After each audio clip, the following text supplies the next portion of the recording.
मुंबई महानगरपालिकेमध्ये शिवसेना 84 आणि भाजप 82 जागा आहेत आणि त्यामुळे सत्ता स्थापनेच्या दृष्टीने आता पुढची खलबत दोन्ही गटांमध्ये सुरू झाली आहे। महानगरपालिकेत सत्ता स्थापनेसाठी भाजपची अंतर्गत खलबत आता सुरू झाली आहे। तर रात्री वर्षा बंगल्यावर कोर कमिटीची एक बैठक आयोजित करण्यात आली आहे। मुख्यमंत्र्यांसोबत ही बैठक होणार आहे आणि या बैठकीत युतीबाबत चर्चा होईल असं बोललं जात आहे। विषय अर्थातच पुढची रणनीती हा असणार आहे। निकाल आपल्या समोर आहेत आणि यानंतर सत्ता स्थापनेच्या दृष्टीने काय प्रयत्न करता येतील याविषयीची ही बैठक असेल। राजू सोनावणे आपले प्रतिनिधी आपल्याबरोबर आहेत। राजू, जो शब्द तुम्ही आता वापरलाय युतीच्या दृष्टीने, म्हणजे युती ही शिवसेना आणि भाजपचीच होऊ शकते असं म्हटलं जातं। काँग्रेस आणि राष्ट्रवादीची आघाडी आहे।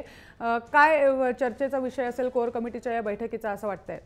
रजुता पाहिलेला आहे, काल जे आहे मतमोजणी झालेलं आहे। भाजपला बऱ्याच ठिकाणी चांगलं यश मिळालेलं आहे। म्हटलं अनेक ठिकाणी जे आहे ते बहुमत मिळालेलं नाही, त्यामुळे कुठे ना कुठे सेनेचे किंवा आणखी कोणाचं तरी सहाय्य घ्यावं लागणार आहे आणि शिवसेनेने आहे दुसरा पर्याय अवलंबण्याचा कुठेतरी चर्चा सुरू आहे। त्यामुळे नेमकं राज्यात असेल किंवा मुंबईमध्ये नेमकं शिवसेनेला सोबत घ्यायचं का या संदर्भात आज बैठक आहे।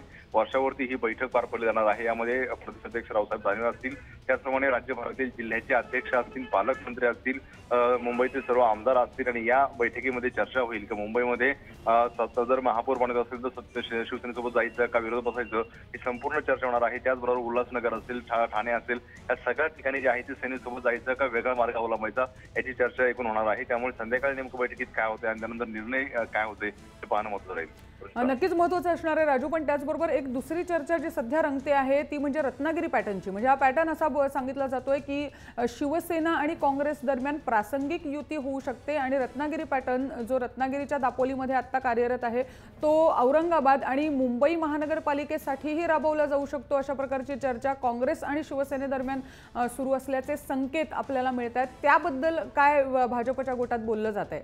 अगदी बरोबर आहे। पाहतो आपण का युती तोडल्यानंतर उद्धव ठाकरेंनी म्हटलं आहे की यापुढे भाजप सोबत जाणार नाही किंवा कुठल्या प्रकारची युती जी आहे ते करणार नाही। त्यामुळे जर सेनेला सुद्धा आपला महापौर जर बनवायचा असेल तर कोणातरी पाठिंबा घ्यावा लागेल आणि पाठिंबा घेण्यासाठी सध्या मुंबईमध्ये काँग्रेस हा पर्याय आहे आणि काँग्रेस हा पर्याय आहे। त्यामुळे रत्नागिरी जो पॅटर्न जो आहे तो अवलंबण्याची दाट शक्यता आहे। शिवसेनेच्या नेत्यांमध्ये चर्चा आहे की काँग्रेसला सोबत घ्यायचा, मात्र काँग्रेसकडून आतापर्यंत कुठल्या प्रकारची प्रतिक्रिया आली नाहीये।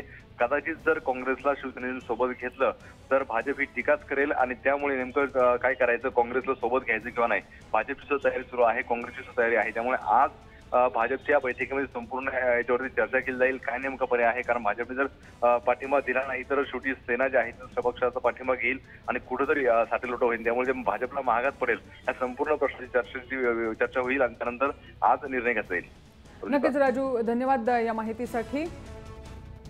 थोडक्यात म्हणजे निकाल समोर आल्यानंतर पुढच्या हालचालींना आता वेग आलाय। सत्ता स्थापनेच्या दृष्टीने दोन्ही पक्ष आता तयारीला लागतील।